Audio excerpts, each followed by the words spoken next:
ये वाला, जरा बताइएगा मॉडुलस ऑफ रिजिडिटी किसी भी लिक्विड की क्या होती है बेटा, इनफाइनाइट होती है कि जीरो होती है?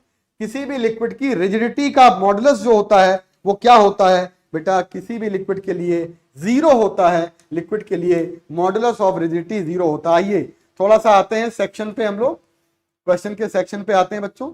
आइए बेटा, मैक्सिमम लोड, बहुत ही अच्छा सवाल है, जरा बताइएगा, जरा आते हैं थोड़ा सा मन चेंज करते हैं, थोड़ा सा मन बदलते हैं हम लोग, है ना, ताकि हम लोगों के 2-3 चैप्टर उधर रह गए हैं पॉइंट्स टू पॉन्डर वाले, वो उनको कवर करते हैं। आइए बेटा बताइए, maximum load the wire can withstand without breaking when the length is reduce to half of the original length. मतलब बेटा आप अगर वायर को कट कर दो तो क्या वायर की स्ट्रेंथ संभालने की क्षमता में कोई कटौती आएगी?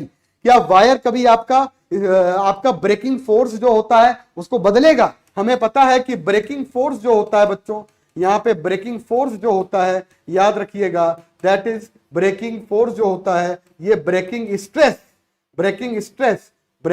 स्ट्रेस इनटू बेटा हम बात करेंगे एरिया। तो ब्रेकिंग फोर्स जो होता है ब्रेकिंग स्ट्रेस और एरिया, यहां पर ब्रेकिंग फोर्स कभी भी आपका डिपेंड नहीं करता है किस बात पे, ये नहीं डिपेंड करता है आपका ब्रेकिंग फोर्स लेंथ पर। तो चाहे वायर को कितना भी कट कर दीजिए, ब्रेकिंग फोर्स कभी भी आपका लेंथ पे डिपेंड नहीं करता है बेटा। राइट बच्चों?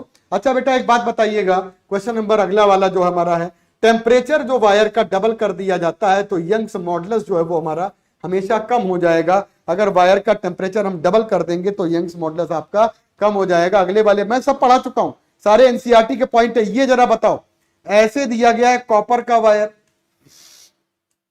और बेटा आपको ये दिया है कॉपर का वायर, इन्होंने कहा है कि each end are copper wire and middle wire is iron, और मिडिल वाला वायर जो है वो आयरन का है। और यहां पे एक हमने ब्लॉक जो है पूरा बार जो है लटका दिया है, ये हमारा एक बार है बेटा, वो सस्पेंडेड है ना।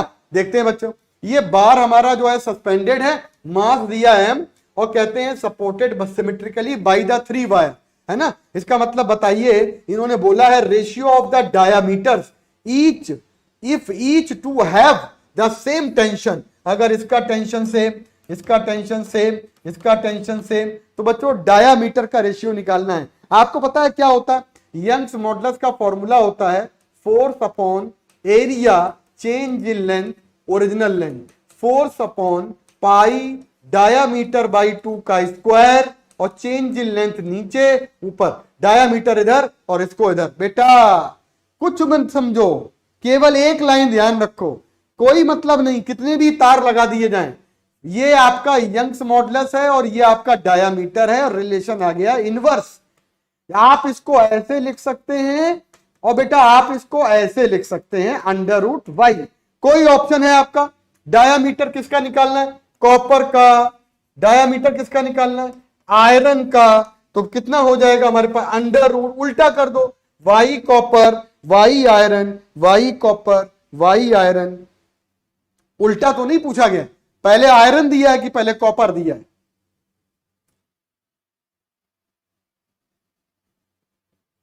अब देखो कोई ऑप्शन नहीं है आपके पास है, इनवर्स रिलेशन आ रहा है, तो आपकी यहां पर कोई ऑप्शन तो है नहीं, उल्टा ही आएगा। तो पहले कॉपर रख देंगे, फिर आयरन, और ये आ जाएगा आयरन का, ये आ जाएगा कॉपर का। जो आंसर मैच कर जाए, ये तो हो नहीं सकता, ये हो नहीं सकता, राइट आंसर हमारा यही वाला हो।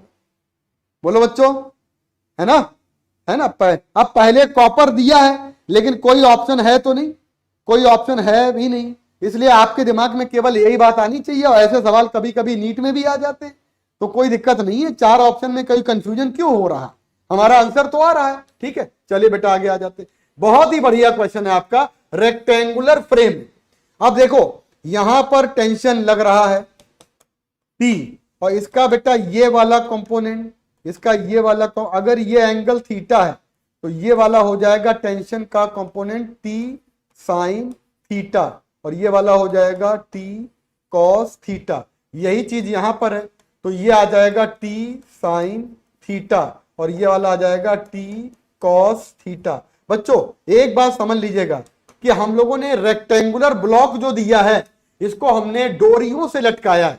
डोरी पहले ये और एक सीधी डोरी है, समझना बात। अब ये कहना चाहते हैं कि आपको 3 डायग्राम दिए गए, राइट, 3 डायग्राम दिए गए, tension in the string will be same या लीस्ट या क्या।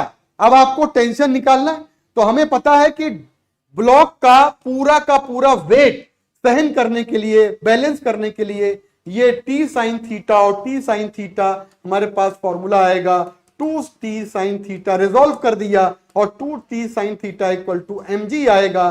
तो बेटा आपके पास यहां पे टेंशन की वैल्यू अगर निकालेंगे तो mg अपॉन 2 साइन थीटा आ जाएगा। बच्चों ये वाली वैल्यू आपकी क्या होनी चाहिए, अगर आपको टेंशन क्या चाहिए, मिनिमम की मैक्सिमम, इन्होंने क्या कहा है, tension in the string same, minimum की मैक्सिमम, बताइए। तो एक बात तो मैं आपको बता दूं, सुन लीजिएगा मेरी बात ध्यान से, अगर टेंशन कम करना चाहते हो तो ये वाली वैल्यू मैक्सिमम कर दो। अगर साइन थीटा की वैल्यू मैक्सिमम हो जाएगी तो बेटा आपका थीटा की वैल्यू 90 डिग्री हो जाएगी, राइट, और ये वाला एंगल आपका 90 डिग्री का बन गया।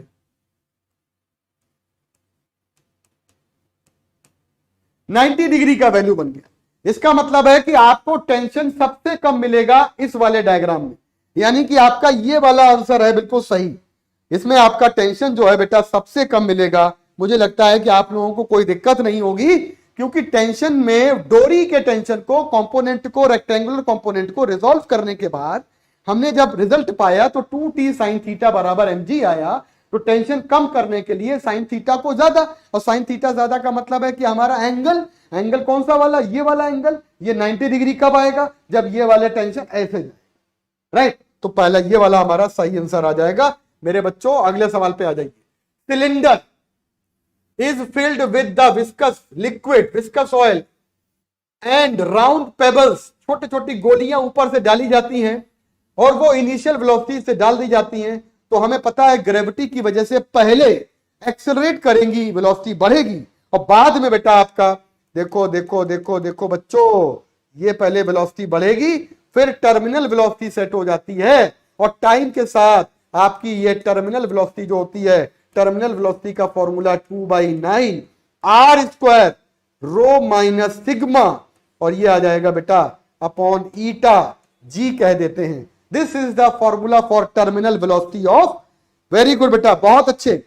अवंतिका, आलोक, अंश